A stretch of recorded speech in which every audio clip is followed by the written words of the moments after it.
Large kitchens make absolutely no sense. I've had a couple of them. A small kitchen is much more practical and it makes cooking so much easier.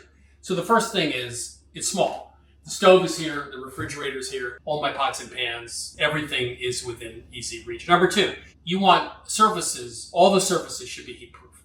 This is marble quarried from Vermont.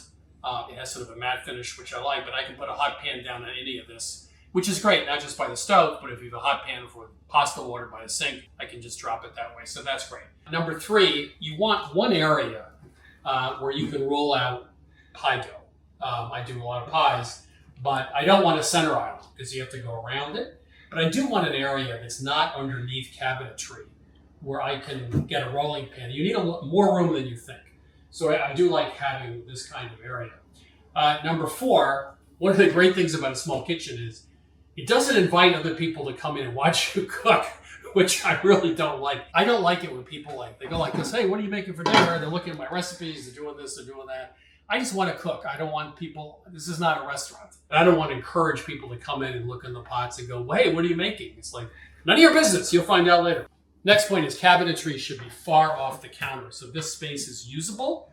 If it comes down too far, it's dead space. I like glass if it's going to be, plates and cups and saucers or glassware. Everything else I'm going to put behind wood. I don't really want to look at boxes of cereal and other things like that.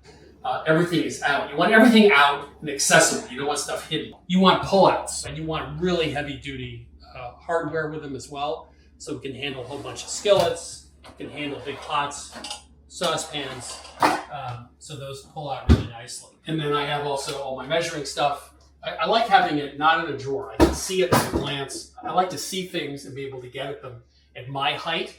There's nothing worse than having to literally get on your knees and look through a drawer or shelf to find something. You want it right at eye level as much as possible. As far as the dishwasher goes, what you really want is to be able to unload the dishwasher without taking one step or maybe one step. So all the glass is going to go right here. All the plates are going to go right there. All the bowls and stuff are going to go down there. So when I unload the dishwasher, I'm not walking around. I'm not walking around an island. It happens really quickly. I like one sink, not a divided sink. Divided sinks are terrible. You want as much room as you can so you can get a big pot or a big skillet in there at one time.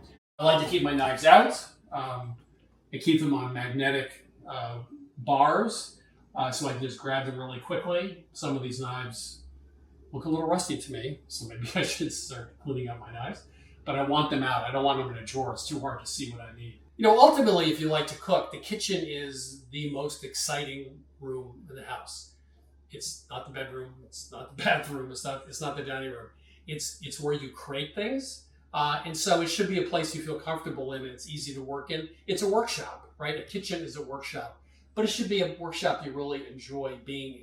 You have to love the space. And so design the kitchen for you. It should be a fun place. It's a magical place. It's a place where you create.